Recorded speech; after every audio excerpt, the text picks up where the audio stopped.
Good afternoon, everybody. Welcome back to the channel. Thank you so much as always for watching, and if you've watched some of my other videos, thank you so much. I'm thrilled that anybody is even watching them, so thank you. I'm very grateful. In today's video, I thought I would chat about natural light shooting.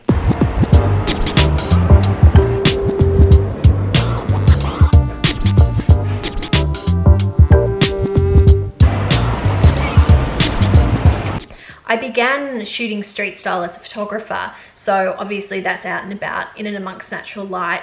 And even when I was starting out, there was so much I didn't know about how to use my camera properly, how to shoot, how to focus, how to expose, what settings I should be on, all those things. And as a self-taught photographer, I didn't have a mentor or anyone like that I could ask some of these questions. So the following tips that I thought I'd share are really aimed at beginners or those who are just starting to shoot out and about, or those who really enjoy shooting in natural light and maybe just want someone else's perspective on how they do it. So anyway, I'm not going to ramble on. Let's just get into it. And here are a few of my tips for shooting in natural light.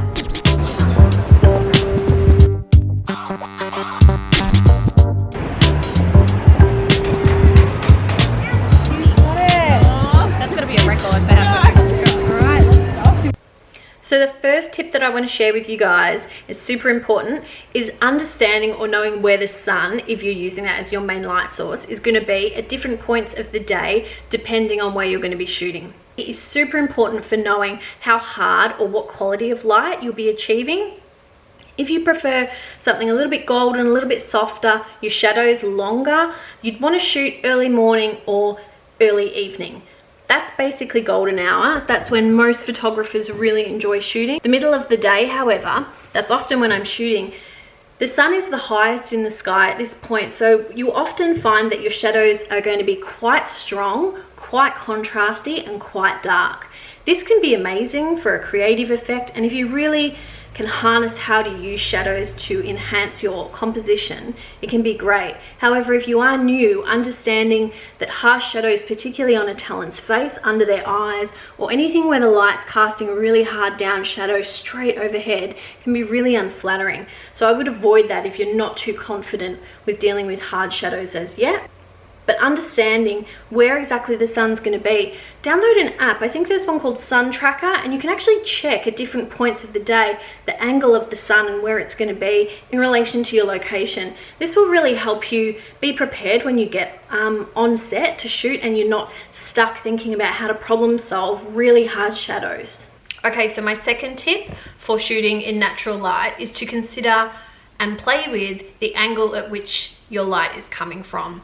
So it's very easy to go into shooting somebody outside and putting them out in the sun or right in front of where the main light source is coming from and shooting them front on. That's always going to be nice and beautiful. However, it can be really, really nice and really, really beautiful if you get experimental with the angle and the direction of your light. So often consider shooting into the light, so having your subject backlit, so the sun coming from behind them. You can get really beautiful lens flare. Just watch your exposure there and make sure you're probably exposing for the subject's face, perhaps even a little under, and you can potentially bring that up in post-production. That's what I would do. But also look at different ways you can play with the sun as well, like perhaps side light, so having the sun streaming across your talent's face from one side to the other. But do watch this and again, be really mindful of the shadows on the face. I'll talk about this a lot because it's something I'm like pedantic about, is shadowing under the eyes. It needs to be really flattering. That can be the one thing that can just totally change the look and feel of your final image. So watch that if you are doing side lighting. Okay, so the third tip that I would give you is to go and pre-scout your location at least 1 or 2 days in advance. You want to make sure that when you arrive at your location to shoot, everything is looking good and ready to go. If you arrive and there's roadworks or they're digging up the street or there's a protest or anything like that, you need to think on your feet pretty quickly. So you can avoid that by ensuring that you pre-scout your location in advance. Aside from worrying about any major factors like that, you can also be really clear on how your product is going to look in a particular location. For example, if you're shooting shoes, as we were last week, it's important that wherever we shoot the shoes, not just the wall or the overall light is really great, but actually that the ground and the wall or the background behind where the model's feet will be has to be really nice and clean and not dirty or scummy or full of rubbish, cigarette butts or things like that.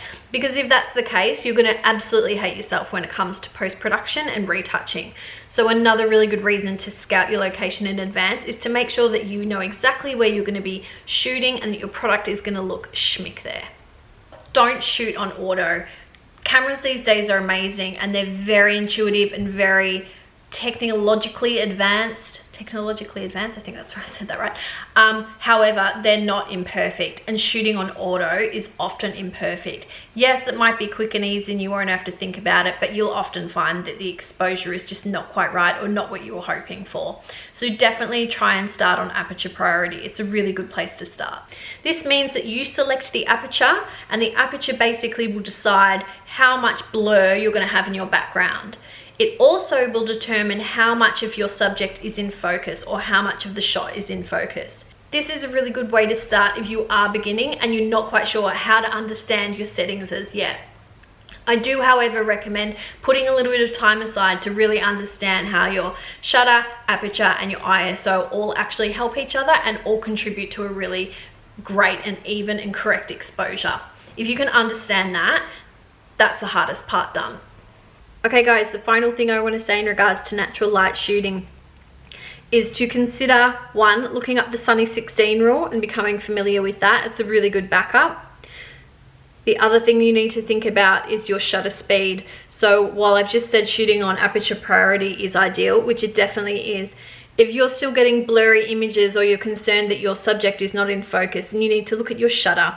If your shutter is too slow, it means it's going to be blurring. If it's too fast, your image is going to be too dark. So definitely have a look at and learn Sunny 16, and also just really watch your shutter speed when you're worried about focus. That was something that used to drive me crazy. I could never understand why I wasn't getting the full outfit, or maybe a shoe or something like that was out of focus. It was often in relation to my shutter speed. The other thing as well, just on that, sorry I'm going on a bit now, is to consider where your focal point is. If you're focusing on someone's face, then it's less likely that the shoe is going to be in focus unless you are shooting on a fast shutter and you've got a fairly small aperture. So I could go on about natural light shooting for ages, but I won't. I just really hope that those few tips can get you started, or at least give you a hand with getting out there and just trying to shoot in natural sunlight. It's so much fun shooting in natural light. I can't recommend it enough. So don't get too caught up in the technicality of it all. Go with your gut. Use your histogram. Use your built-in light meter in your camera, but also use your gut too. Anyway, happy shooting. I really hope that this has been helpful.